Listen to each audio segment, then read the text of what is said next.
El heroísmo de Moisés frente a la tiranía del faraón, las 10 plagas de Egipto y el éxodo masivo de israelitas hacia Canaán son algunos de los episodios más dramáticos de la Biblia. ¿También eso es leyenda? Y Finkelstein le responde: según la Biblia, los descendientes del patriarca Jacob permanecieron 430 años en Egipto, antes de iniciar el éxodo hacia la tierra prometida, guiados por Moisés, y a mediados del siglo XV a.C. Otra posibilidad es que ese viaje se haya producido 2 siglos después. Claro, yo siempre pensé 1200 a.C. Los textos sagrados afirman que 600.000 hebreos cruzaron el Mar Rojo y que erraron durante 40 años por el desierto antes de llegar al monte Sinaí, donde Moisés selló la alianza de su pueblo con Dios. Sin embargo, los archivos egipcios, que consignan todos los acontecimientos administrativos del reino faraónico, no conservaron ningún rastro de una presencia judía durante más de 4 siglos en su territorio. Tampoco existían en esas fechas muchos sitios mencionados en el relato. Las ciudades de Pitón y Ramsés, que habrían sido construidas por los hebreos esclavos antes de partir, no existían en el siglo XV a.C. En cuanto al éxodo, desde el punto de vista científico, no resiste el análisis. La periodista le pregunta, ¿por qué? Claro, quizás no pasó en el siglo XV a.C., pero quizás pasó en el siglo XII o XIII a.C. Bien, y aquí Finkelstein le responde, porque en el siglo XVI a.C., Egipto había construido en toda la región una serie de fuertes militares perfectamente administrados y equipados.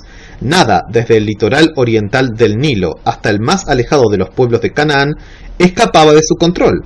Casi 2 millones de israelitas que hubieran huido por el desierto durante 40 años tendrían que haber llamado la atención de esas tropas. Sin embargo, ni una estela de la época hace referencia a esa gente. Tampoco existieron las grandes batallas mencionadas en los textos sagrados.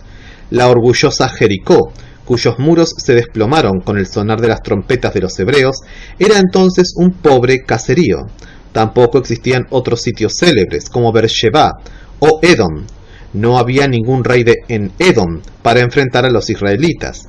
Esos sitios existieron, pero mucho tiempo después del éxodo, mucho después de la emergencia del reino de Judá. Ni siquiera hay rastros dejados por esa gente en su peregrinación de 40 años. Hemos sido capaces de hallar rastros de minúsculos caseríos de 40 o 50 personas. A menos que esa multitud nunca se haya detenido a dormir, comer o descansar, no existe el menor indicio de su paso por el desierto. ¡Wow! Esto es lapidario. Bueno, terrible. La periodista le responde, en resumen, los hebreos nunca conquistaron Palestina. Y Finkelstein le responde, nunca, porque ya estaban allí. Los primeros israelitas eran pastores nómadas de Canaán que se instalaron en las regiones montañosas en el siglo XII a.C. Allí unas 250 comunidades muy reducidas vivieron de la agricultura, aisladas unas de otras, sin administración ni organización política. Todas las excavaciones en la región exhumaron vestigios de poblados con silos para cereales, pero también de corrales rudimentarios. Esto nos lleva a pensar que esos individuos habían sido nómadas que se convirtieron en agricultores. Pero esa fue la tercera ola de instalación sedentaria registrada en la región desde el 3500 a.C. Esos pobladores pasaban alternativamente del sedentarismo al nomadismo pastoral con mucha facilidad. Y bueno, la periodista le pregunta, ¿por qué? Ese tipo de fluctuación era muy frecuente en Medio Oriente. Los pueblos autóctonos siempre supieron operar una rápida transición de la actividad agrícola a la pastoral en función de las condiciones políticas, económicas o climáticas. En este caso, en épocas de nomadismo, esos grupos intercambiaban la carne de sus manadas por cereales, con las ricas ciudades cananeas del litoral.